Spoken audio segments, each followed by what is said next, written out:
Welcome to a rather large presentation on incident response brought to you by the East Midlands Special Operations Unit. It's unusual for us to do a presentation of this side, but I really wanted to cover a lot of ground, a sort of zero to hero type approach. This presentation is designed for strategic leaders of medium-sized businesses and organisations and will hopefully cover all the essential points when preparing or dealing with a cybersecurity incident. There is a separate presentation for network managers and IT teams, which you can find on our website. This presentation goes into more technical details and includes some exercises to encourage better familiarity with the tools we recommend. First and foremost, I wanted to point out that if you're a victim of cybercrime, you should definitely reach out to us or your regional equivalent. We can help you to identify, contain, and recover from a cybersecurity incident and refine your processes for dealing with them. The good news is that our support is free and our personnel are trained specialists. Another good reason to involve us is that it shows due care and diligence if there are subsequent problems down the line. The key message here is that we have the expertise to support your organisation before, during, and after a cyber attack. However, we are not there to investigate you or assess your compliance with whatever standards are pertinent to your organisation, nor are we there to disrupt mission-critical operations and procedures or bring adverse publicity. So what sort of problems cause a cybersecurity incident? This slide shows some of the most common culprits. Why not pause the video and see if any are familiar to you? Ready? Okay, see you in a minute. Okay, so how did we do? Let's have a quick look at some of these terms. A denial of service attack, or DOS. This will usually attempt to flood your critical servers with traffic and somehow take them offline. In a distributed denial of service attack, it's not just one computer system that's attacking your resources, it's multiple systems attacking you simultaneously. These days, you can buy tools from the dark web that will do this for you, and accessing the dark web is as simple as downloading the Tor web browser, which is freely available. Worms. This is a computer virus that doesn't need you to spread it. It will happily crawl through your systems on its own accord. A computer worm usually scans the system for vulnerability, it exploits it, it replicates its code, and then it moves on to the next machine. This self-automation makes them extremely dangerous. You can always have a quick look at WannaCry if you want a quick demonstration of that. Ransomware. This will encrypt your data with a key. If you pay the hacker, they promise to give you the key to decrypt it, although that's not always the case. Payment is usually made through cryptocurrency rather than a suitcase full of money because cryptocurrency is almost impossible to track. Hackers have even been known to set up support desks to explain how to make ransomware payments. Crypto mining. Think of this as checking other people's online transactions and then verifying the legitimacy of them. As a reward, you get crypto money. Of course, doing this sends your energy bills skyrocketing and requires a lot of processing power, which is why a hacker would sooner use your machine than their own. Phishing. Gone are the days when phishing emails were littered with poor spelling and grammar and formatted with the expertise of a 5-year-old. These days, they claim to be from credible sources, they use clever techniques to manipulate you, and they encourage you to click links or make some sort of download. If you give away your credentials or you download malicious software, you can quickly find yourself in deep water. Spear phishing is where someone, somewhere, has done their homework and is specifically targeting you. They tend to be a lot more successful than just a blind phishing campaign. Watering hole. These are websites which will automatically install malicious software on your computer if you're unfortunate enough to visit one. Sometimes this happens because there are a lot of legitimate websites out there with poor security, and this allows an attacker to plant or embed their malware on that website. Successful watering hole campaigns can lead to multiple employees within a single organization infecting their systems within a very short period of time. Wireless attacks. Wireless systems within an organization can be weak or improperly configured, leaving it open to attack. Failing that, look at all the people out and about using public Wi-Fi. These are generally very insecure networks and could lead to your traffic being sniffed and compromised. MITM, or man-in-the-middle attacks, is like me sitting between you and whoever you're talking to. If I can get on your network, I might be able to change something called the ARP cache table, which means everything comes through me before it gets to you. And once there, I can steal all sorts of sensitive data or credentials or just inject nasty payloads. Okay, so now we know some common attacks, let's have a brief look at how they might play out. Now don't get me wrong, every security instance can be slightly different. However, attackers do seem to follow the same general path or behaviors, and we call that path the kill chain. In step 1 of the kill chain, the attacker is basically gathering intel about you, which is why we call it reconnaissance. Some of this intel is passive and it uses open source intelligence. In other words, they find out about you by looking at your corporate website or your news feeds or your social media profile. For example, if you're a school who's just received a bad Ofsted report, then an email with a link to download free educational resources is a good way in. Again, if your company director announces on his social media profile that he's off to China on a business trip, then an email asking for the transfer of funds might prove more successful. Some of this intel is also active, so a hacker might use software to scan your network to find system vulnerabilities or to assess the strength of your perimeter defenses. The key point here is that no organization is immune to weaknesses, and with good reconnaissance, an adversary will likely find a way in. Step 2 of the kill chain is exploitation. This means taking advantage of the weaknesses you found during your reconnaissance. In other words, I sent a phishing email to the school with that poor Ofsted report, or I dropped a malicious USB pen on the floor knowing that your company uses them, or I took advantage of an unpatched server revealed by my vulnerability scan. The next step is expansion and entrenchment. The aim here is to infect more systems and obtain privileged credentials. There are plenty of hacking tools that facilitate expansion and entrenchment. However, they tend to be noisy and can be quickly detected if you have the right systems in place. Therefore, most hackers will live off the land, which includes using built-in system admin tools like PowerShell to impact other systems in your network. Usually, hackers are patiently probing and testing and waiting to pivot on your most valuable systems to find critical information. It's important to note that in many of the cases we're involved in, the adversary has been in your system for months, not days. Step 4 of the kill chain is exfiltration and damage. Hackers can steal data covertly so you don't notice or just steal the whole lot in one big hit. This can be hard to detect because when you log in, all the data's still there.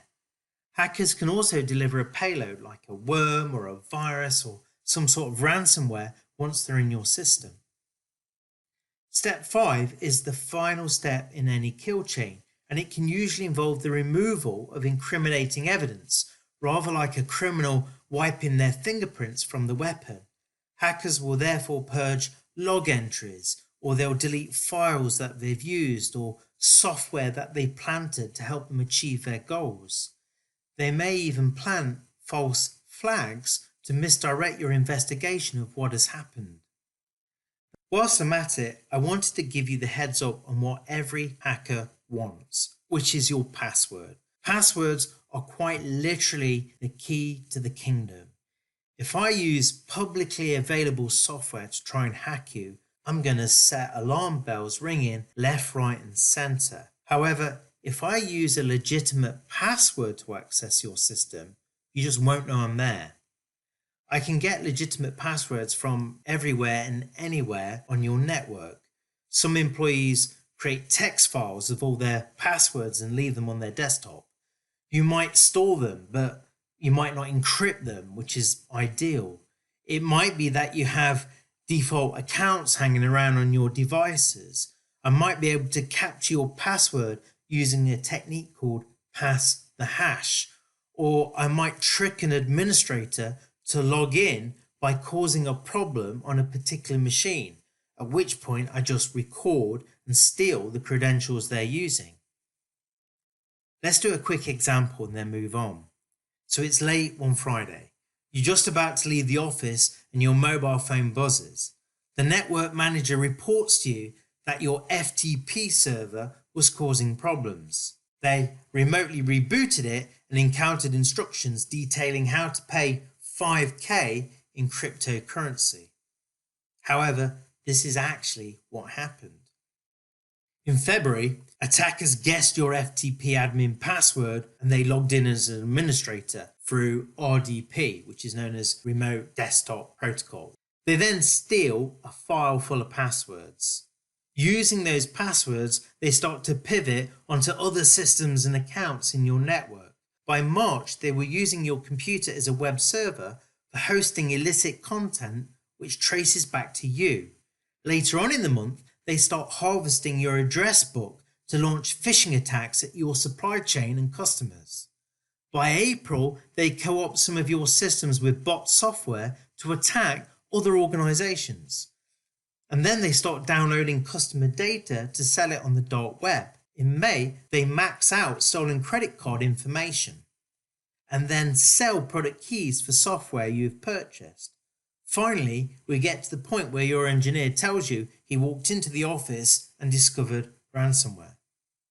Just for information, many small businesses I talk to often say, well, I don't have much worth stealing. That's not true. A hacker might turn your computer into a file server for hosting illicit or illegal content that gets traced back to you. They might steal your computer resources to generate cryptocurrency. They might steal your account credentials like your Skype or Twitter or Gmail or Netflix and sell them online, or siphon off gift vouchers. They might commit identity theft with your information to open new credit accounts or apply for personal loans. They could even commit coercion or blackmail by using any data they find on your computer, from your webcam, your photos, your microphone, your email messages, or your financial and legal records. Okay, so what do? How do we prepare and deal with an incident as an organization? Well, the first step is to think about creating a policy or a plan. This plan will include things like objectives, the scope of the plan, and who has ownership of it. It should define all the key terms that will be used in the plan.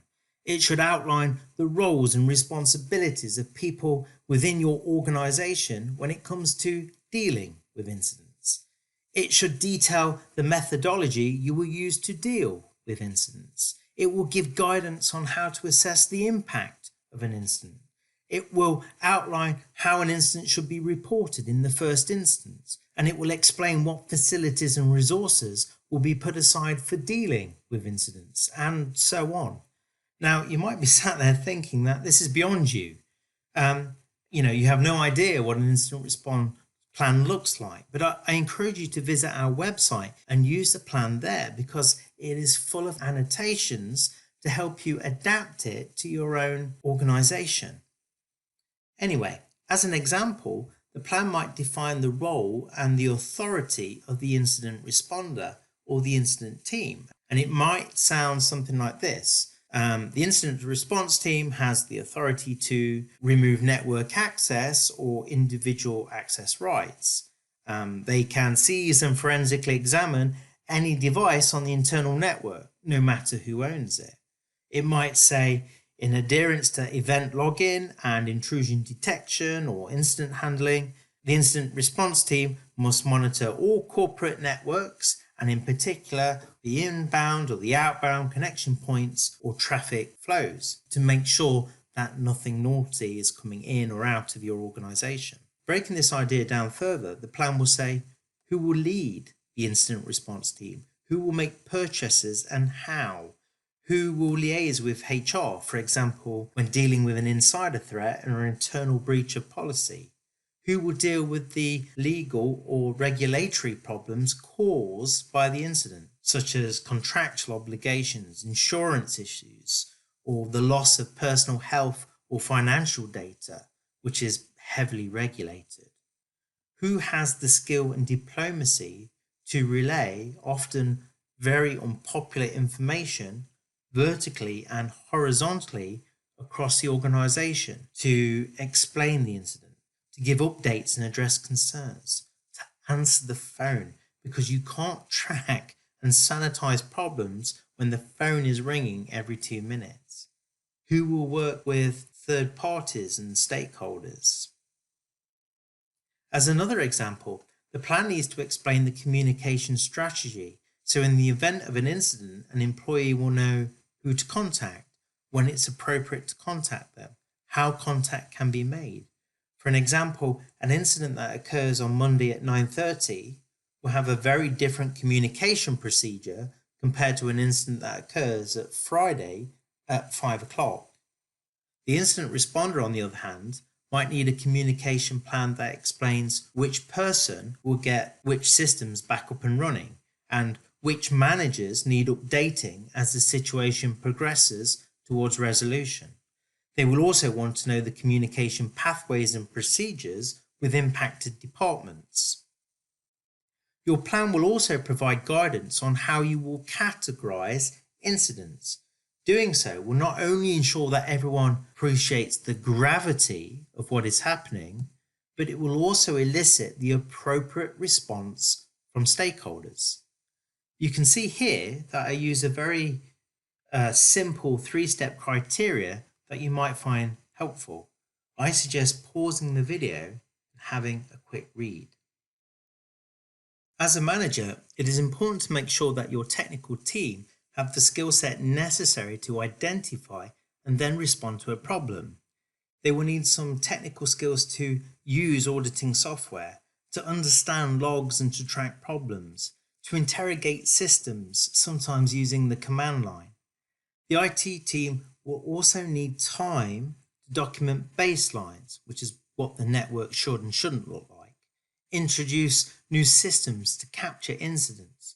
They need time to perform auditing and to interpret findings and practice incident response so that they can react calmly and with confidence when a problem occurs, and to evaluate the validity of their auditing and action plans.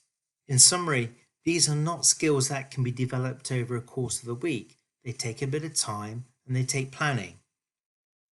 And now we get to one of the most important steps you can take in terms of security. It is a critical part of step 1, preparation. Sit down and list what's important to your organization.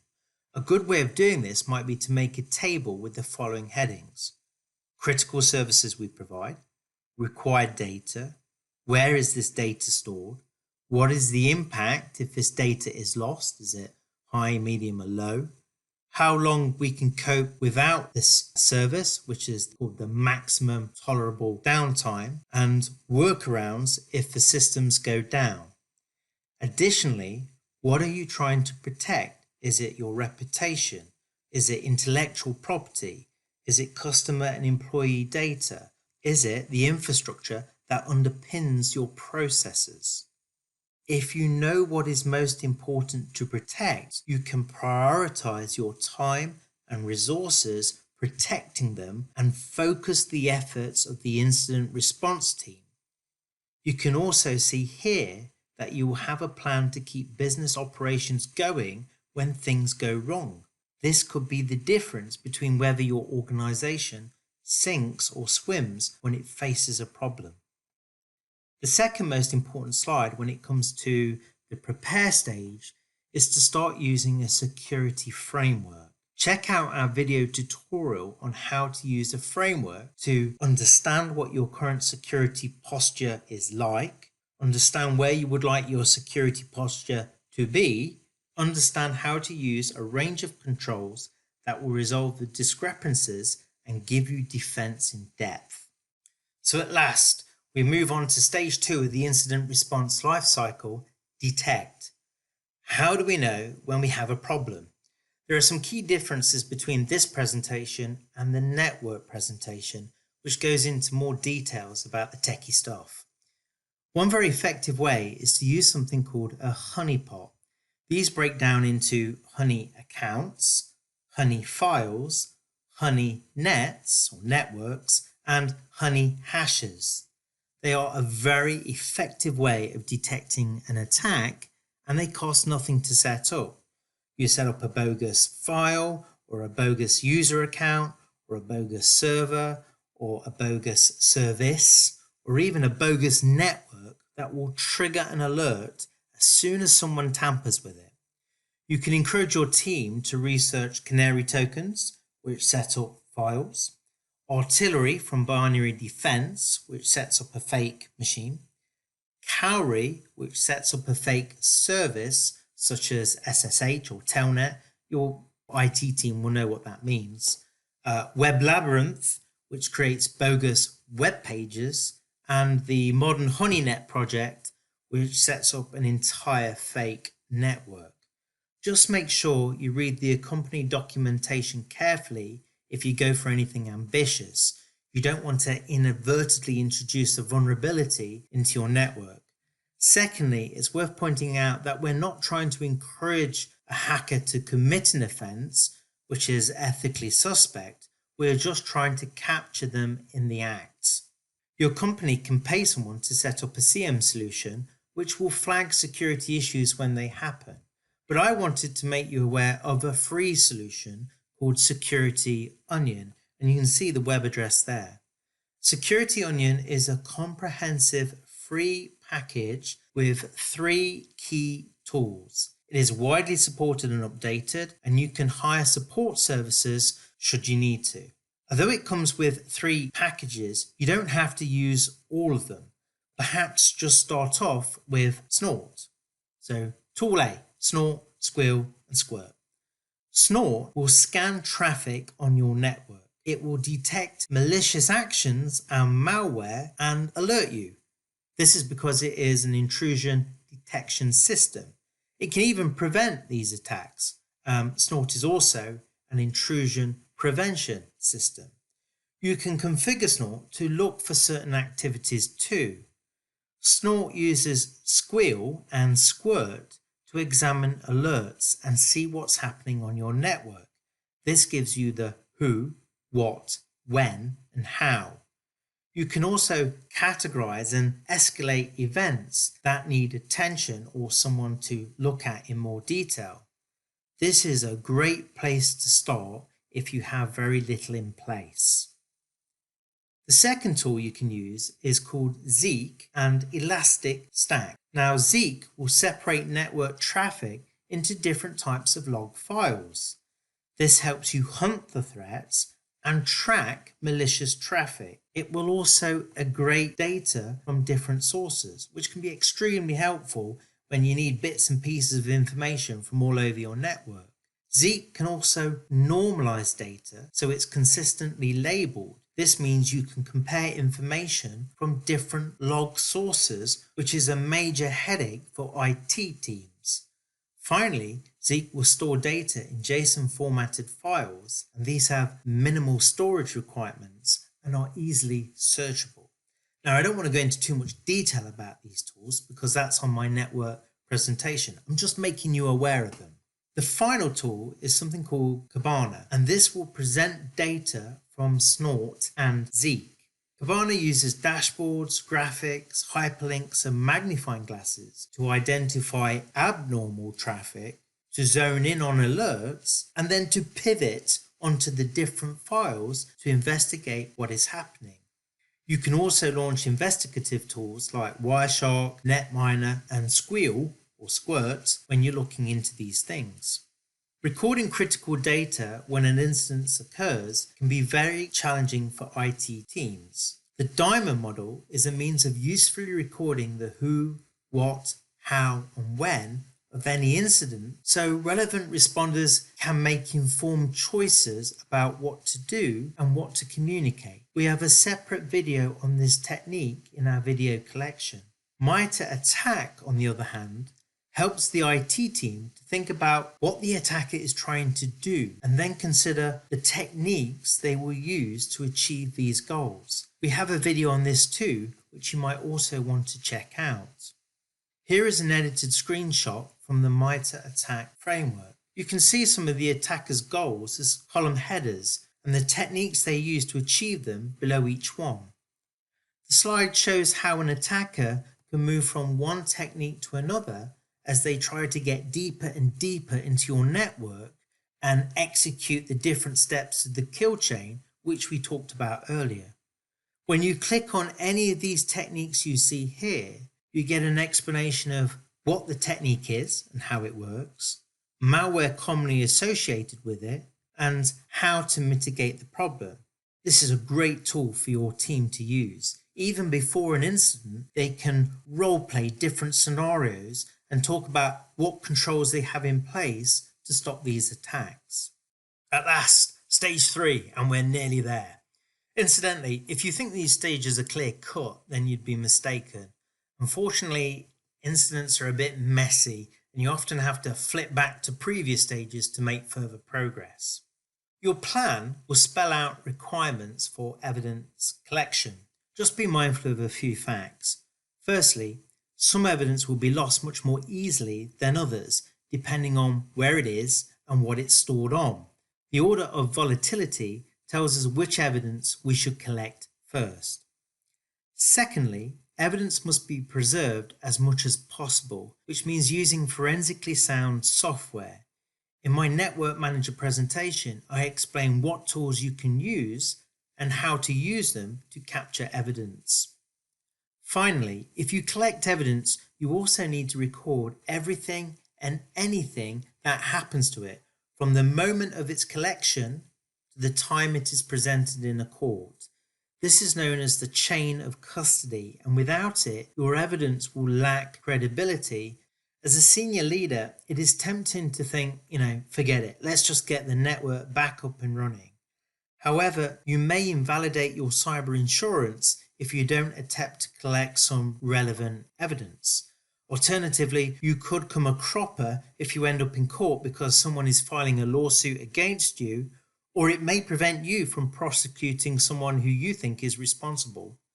Finally, collecting evidence shows due care and diligence, which is very important. In order to respond appropriately to an incident, you need to have discussed with your IT team and business leaders some key questions. For example, how much damage to resources or theft are we prepared to accept? How much evidence must be preserved for compliance or legal proceedings? What is the minimum level of service we need in terms of network connectivity or customer services, for example? How much time and money are we prepared to invest in fixing the problem? Do we have a workaround? Are we trying to contain and eradicate the threat, or are we trying to gain some intel? Some organizations have rushed to get everything back up and running, and this has prevented them from discovering how far the attacker has gotten into their systems, and that makes removal and remediation less effective. You could also ask, how effective will our containment efforts be? And will we attempt to sanitize or just rebuild? And how long will a solution take? It is hard to answer these questions without actually experiencing an incident. It's even harder to know what to do in a crisis. Collectively, your enterprise needs to create containment strategies for each major incident type, such as a DOS attack, malware infection, a compromised database, unauthorized access, a mobile working threat, or an unknown wireless access point. The document shown here will lead you through multiple tabletop exercises which will give you a chance to think about these questions. Download it from our website. Finally, I cannot stress how important it is to do tabletop exercising. Just don't leave it all to your network team. Senior management have to be involved to establish priorities and determine processes. As a senior manager, you will need to make sure that your IT team provides you with the following information. What caused the problem? What systems and data are affected? What has been lost? Who is affected? What is the estimated disruption time? What are the ongoing thoughts about the severity level? What evidence has been gathered? What are the next steps to be taken? You should also pause for thought and take time to document what is happening. Most managers would balk at the prospect of writing documentation, but it is critical for both you and your IT team. Documentation will allow you to gather your thoughts, so the next steps are the most logical ones to take, will help you deal with future incidents as a reference template, and it will provide you with a chronological framework of evidence that might be required later on. At last we get to recovery. Now, it never fails to impress me how quickly management thinks systems can be restored and what the actual work time is. Eradication and recovery can take months. Usually, the intent of the early phases is to implement quick fixes to prevent future incidents and get critical services up and running. The later phases, however, tend to focus on infrastructure changes to keep the enterprise as secure as possible. Restoring systems from scratch normally involves wiping systems, installing software, configuring new security baselines, installing critical patches and updates, restoring from a clean backup, testing systems, developing new logging or network monitoring controls, and then confirming that systems are clean and controls are working, and so on. As a manager, you are constantly ruminating over 3 key metrics. What is the work recovery time, or WRT? In other words, how long will it take my team to fix the problem? Now, if you've done those tabletop exercises like I suggested earlier, your IT team should be able to give you a good idea of what this will be. And secondly, what is our maximum tolerable downtime, MTD?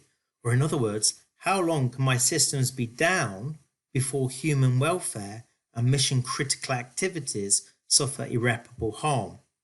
Again, if you made that table I suggested earlier and shown here at the bottom of the slide, then you should know what this will be.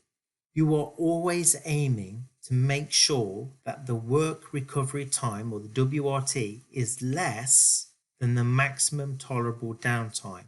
And when you are preparing for an incident, this is critical information because it will help you prioritize how you deploy your resources to keep your business going. It also means that your IT team knows what they should recover and repair first.